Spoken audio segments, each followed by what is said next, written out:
সাধারণত ফিডিক বলে যে একটা স্কেজুয়াল অফ পেমেন্ট থাকে ওখানে, যেটাকে অনেক সময় আমরা বলি যে স্টেজ পেমেন্ট, মাইলস্টোন বেসড পেমেন্টই বেশি বলে আর কি।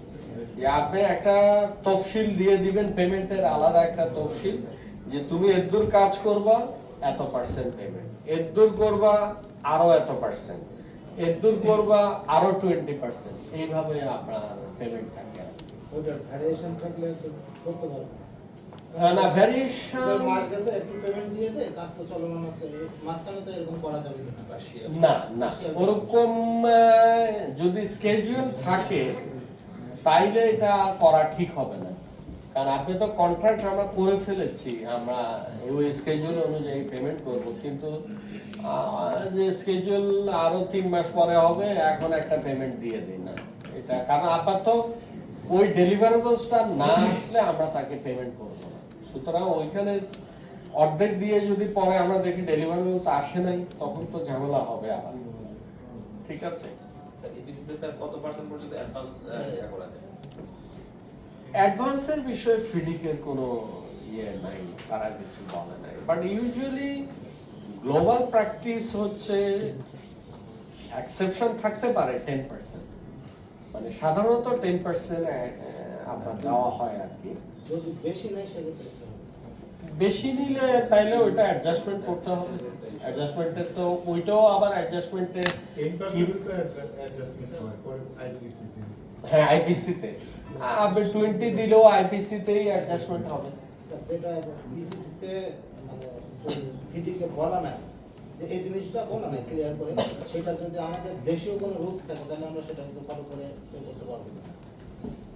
এখন দেশীয় রুলটা ওই কন্ট্রাক্টের জন্য অ্যাপ্লিকেবল হবে কিনা, কারণ আসলে এগুলো তো প্রত্যেকটাই ইউনিক কন্ট্রাক্ট। ধরেন আশুলিয়া যেটা আপনারা বললেন, এটা সাথে পদ্মা ব্রিজ মিলবে না, ওইটার সাথে টানেল মিলবে না, ওইটার সাথে পাওয়ার প্ল্যান্ট মিলবে না, তো সুতরাং এগুলো প্রত্যেকটাই ইউনিক। এখন কোনোটার প্রয়োজনে যদি রিয়েলি মনে হয় যে না কন্ট্রাক্টরকে একটু বেশি অ্যাডভান্স দিলে আমাদের লাভ হবে, মোবিলাইজেশন তাড়াতাড়ি হবে, কাজ শুরু হবে, ফাস্টার পদ্ধতিতে কাজ হবে, আমরা চিন্তা করতে পারি। টোটাল কন্ডিশন বিবেচনা করে আমরা এক্স্যাক্টলি এগুলো কেস বাই কেস। আমি বললাম যে জেনারেল প্র্যাকটিস হচ্ছে 10%। এখানে কি স্যার ঠিকাদারের কোনো রিকোয়ারমেন্ট কাজ করে বা ইমপ্লয়ার বলছে সে 10% কমিশন রাখছে, ঠিকাদার বলল যে না আমাদের 20% দেন, তাহলে আমার এই কাজের এই সুবিধা হবে। কন্ট্রাক্ট করার পরে তো এটা সম্ভব না, অর্থাৎ টেন্ডার ডকুমেন্টে once tender document issue, finally issue যখন হয়ে যায় তখন আর চেঞ্জ করার সুযোগ নেই। আপনি এই জন্যই তো আমরা প্রিবিড মিটিং করি, যে প্রিবিড মিটিং এ বললো যে না আমরা ধরেন কোন অলমোস্ট সব কন্ট্রাক্টর যদি বলে যে না 20% আমাদেরকে অ্যাডভান্স দেন, তাহলে আমরা আমাদের জন্য কাজ সুবিধা হবে। তো আমাদেরও আবার দেখতে হবে, কারণ অ্যাডভান্স মানে কি, অ্যাডভান্সের ব্যাখ্যা হচ্ছে যে অ্যাডভান্স হচ্ছে loan to the contractor without interest.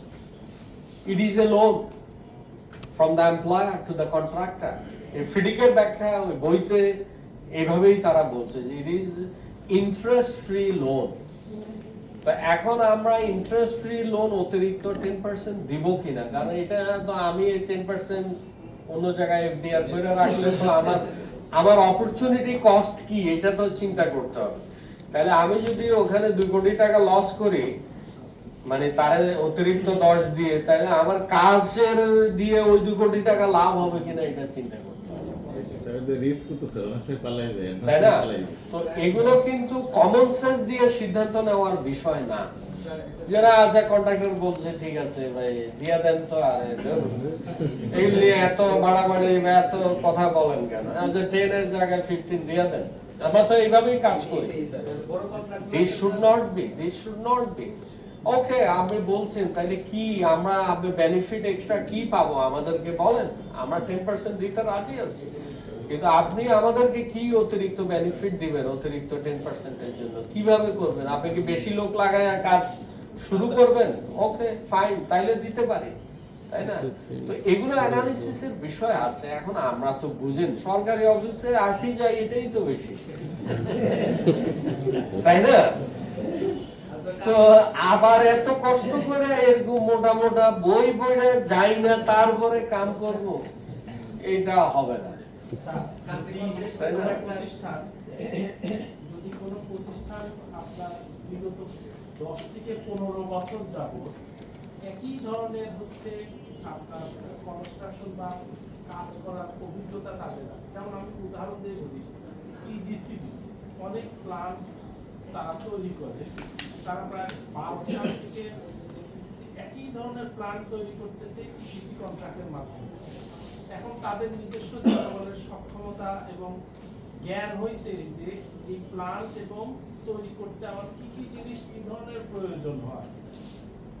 এরপরেও যদি হচ্ছে সে বারবার ইপিসি কন্ট্রাক্টে যায়, যার কারণে হচ্ছে ভ্যালু বেড়ে যায় 30% পর্যন্ত, আমি অডিট পার্সনের সেখানে কলম ধরতে পারি কিনা যে আপনার বিগত 12 বছরের এই ধরনের প্ল্যান তৈরি করার অভিজ্ঞতা আছে, তো আপনার ইপিসি কন্ট্রাক্টে গিয়ে তাকে 30% পর্যন্ত বেশি না দিয়ে আপনি হচ্ছে রেড বুক বা ইউরো বুকে গেলে আপনি কনস্ট্রাকশন ব্যয়টা কমিয়ে ফেলতে পারতেন এত টাকা, যদি অ্যানালাইসিস করে বের করা যায়।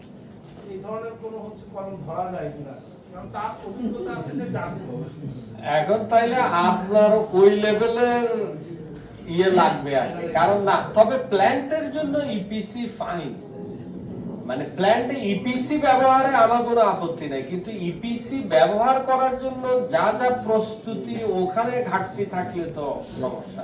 আপত্তি হবে ওই জায়গাটায় যে আপনি প্ল্যান্ট করেন, ফিডিক বলছে যে আপনি প্ল্যান্টের জন্য ইপিসি করেন, ঠিক আছে আমরা করব অ্যাপ্রোপ্রিয়েট, কিন্তু আপনি ইপিসি করার জন্য যে প্রস্তুতি দরকার ওদের এখানে যাব, এর আগে গেছি, আমার সাথে এগুলি আলাপ হয়েছে ডিটেইল।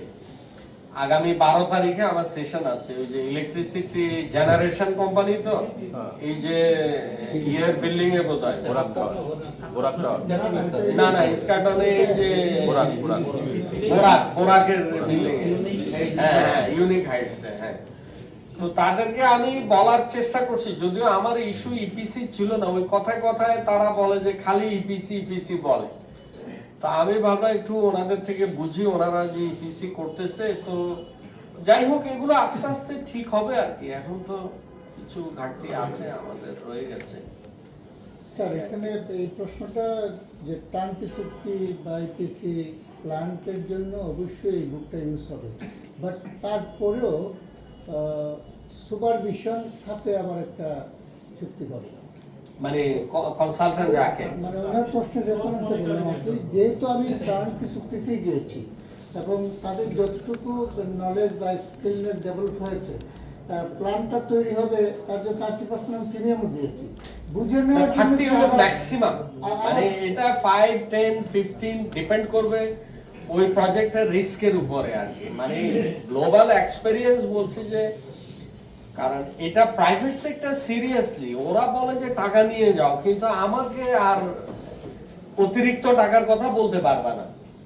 তোমার এখন কন্ট্রাক্ট করতেছি আমি, তোমার যদি 20 কোটি টাকা লাগে, 20 কোটি এখনই কন্ট্রাক্টে ঢোকায় তোমারে দিয়ে দিব, কারণ তার তো একটা প্ল্যান আছে।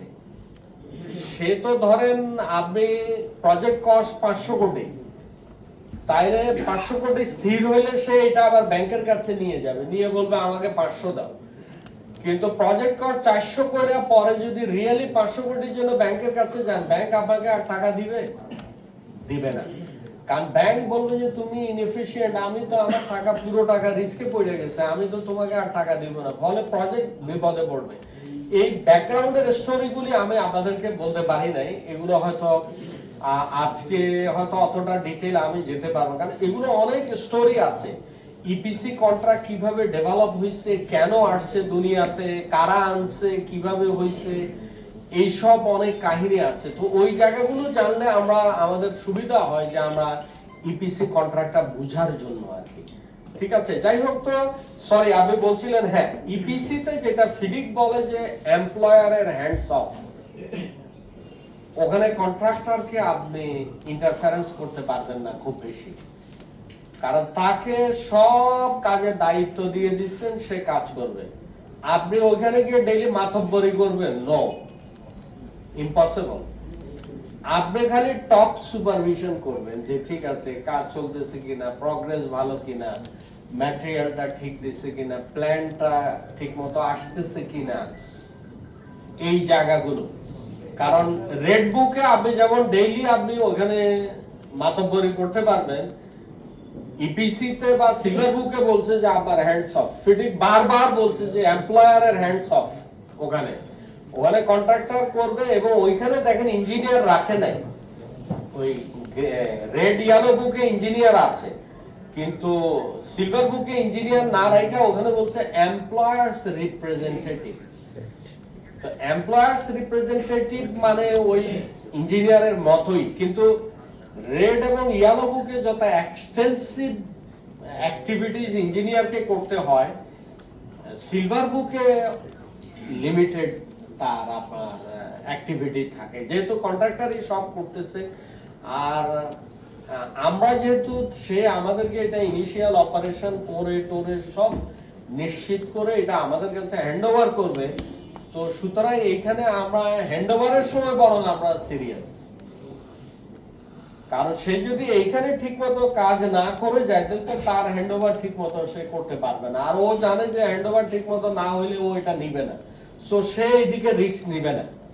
কারণ তার রিস্ক হলে যে এদিকে রিস্ক যদি সে নিয়ে যায়, ফাঁকি দেয়, তাহলে ইনিশিয়াল অপারেশনে এটা ফেল করবে। ফেল করলে তো আমরা নিব না, তো তাইলে তার এটা সারাই করতে আরো অনেক কস্ট বেশি যাবে আর কি। সো এগুলো ইস্যুস যেহেতু আছে, সুতরাং ওই সিলভার বুকে আমাদের অত দরকার নাই। হ্যাঁ, এখন এটা আসলে হয় কি আমাদের সরকারি অফিসে ওই যে আমি বললাম না, ফায়ার ফাইটিং করেই তো আপনার দিন যায়। ওই স্যার এই স্যার, এরে খুশি, ওরে সালাম, ওরে আদাব, এইসব করেই তো আমাদের দিন শেষ হয়ে যায়। আপনি কখন পড়বেন, কখন জানবেন, কখন শিখবেন, এইগুলি বিরাট চ্যালেঞ্জ হয়ে যায় আর কি। কারণ আমি দেখি প্রত্যেকটা সরকারি অফিসে আমাদের ওই ক্লারিক্যাল কাজ করে দিন শেষ। আপনি যে কোনো একটা চিন্তা করবেন, কোনো একটা কিছু নতুন প্রোগ্রাম লঞ্চ করবেন বা নতুন অ্যাক্টিভিটিস করবেন, আমি কোনো স্কোপ দেখি না। হ্যাঁ, থাকতে পারে যদি ধরেন আমাদের কোনো স্পেশাল রিকোয়ারমেন্ট আছে যে না এখানে মেজারমেন্ট নেওয়া দরকার আছে, বা এখানে কনস্ট্রাকশনটা অ্যাড মেজারমেন্টে রাখা বেস্ট হবে, তখন বইলা দিতে পারে যে এই পার্টটা আমরা অ্যাড মেজারমেন্ট করি। আমরা স্যার যে অংশগুলো স্যার অ্যাপ্লিকেশনে বা যে লাভসান গেছে, আমরা স্যার অ্যানালাইসিস করে দেখলাম যে স্যার যে আইটেমগুলো সে অ্যাড মেজারমেন্ট করছে, সে প্র্যাকটিক্যালি পরবর্তীতে আইটেমগুলোর কোয়ান্টিটি কমে গেছে। মানে উদ্দেশ্য কিন্তু স্যার অন্যরকম। এখন তো আমরা বলতে পারতেছি না, যেটা এই লামসাম করে ফেলছে, টাঙ্কি করে ফেলছে অংশটা, এখন কোয়ান্টিটি তো কমে গেছে। ঠিকাদার কাজ কম করে কিন্তু সে বেশি পেমেন্ট নিয়ে যাচ্ছে। আবার স্যার যে আইটেমগুলো স্যার অ্যাড মেজারমেন্ট রাখছে, সেগুলো তো চুক্তির মতোই আছে, পারে না। স্যার মানে চুক্তি মূল্য কমে নাই, মানে অ্যাড মেজারমেন্টে যে পরিমাণ কোয়ান্টিটি রাখা আছে অত কোয়ান্টিটির কাজ হয় নাই না, তাইলে তো চুক্তি মূল্য আবার অবশ্যই কমবে, তাই না? কারণ আপনি তো পেমেন্ট করবেন বলছেন অ্যাড মেজারমেন্টের ভিত্তিতে। তো অ্যাড মেজারমেন্টে আমি বিওকিউ একটা দিছি, ওখানে বলছি যে এটা 2000 ইউনিটের কাজ হবে, কিন্তু বাস্তবে 500 ইউনিট হয়েছে, তো বিল তো 500 ইউনিটই দিতে হবে। 2000 ইউনিট বিল দেওয়ার তো কোনো স্কোপ নাই। আর কিছু ক্লিয়ার করে তো কোশ্চেনটা হয়নি স্যার। প্রথমে সে সিলভার বুক সে কন্ট্রাক্ট করার পরে সে 1 বছর পরে গিয়ে বলতেছে যে না টোটাল আমার সিলভার বুক না, এই 10টা আইটেম আমার হবে এক মেজারমেন্ট, আর এই 10টা আইটেম হবে আমার লামসাম বা সিলভার বুকের মতো। সে সিলভার বুকের যে অংশ নিয়ে গেল, সেই আইটেমগুলা পরবর্তীতে যখন সে কাজ এক্সিকিউশনে গেল, কাজটা অনেক কমে গেছে স্যার। আর যে আইটেমগুলো স্যার মেজারমেন্ট রাখছে, সেটা কমেও নাই বাড়েও নাই, চুক্তিতে যা না কমছে আমরা কিভাবে বুঝবো? এটা স্যার ইয়া করছে, মেজারমেন্ট আছে যে তার 2000 কোটি টাকার কাজ কমে গেছে। রাফ হয়তো আমরা একটা এস্টিমেট করতে পারি, রাফ একটা এস্টিমেট তো আমাদের করতেই হবে, তাই না? এটা তো না করে উপায় নাই। আমাদের যেটা স্যার মনে হচ্ছে যে এটা তো স্যার যেহেতু ঠিকাদার করছে বা ইয়া দুজন মিলাই করছে, তারা জানতো যে এই কোয়ান্টিটিগুলো তাইলে তো সিলভার বুকে যাওয়াই ঠিক হয় আমি মনে করি। তারপর স্যার অ্যাড মেজারমেন্ট করে পরে এগুলোকে মাইলস্টোনে কনভার্ট করে। না, অ্যাড মেজারমেন্ট হইলে তো রেড বুকে জানা, রেড বুকে যান, কারণ রেড বুক হলো বেস্ট অ্যাড মেজারমেন্ট, এবং অ্যাড মেজারমেন্ট মানে রেড বুক অ্যাকচুয়ালি। ঠিক আছে, সুতরাং এগুলো নানান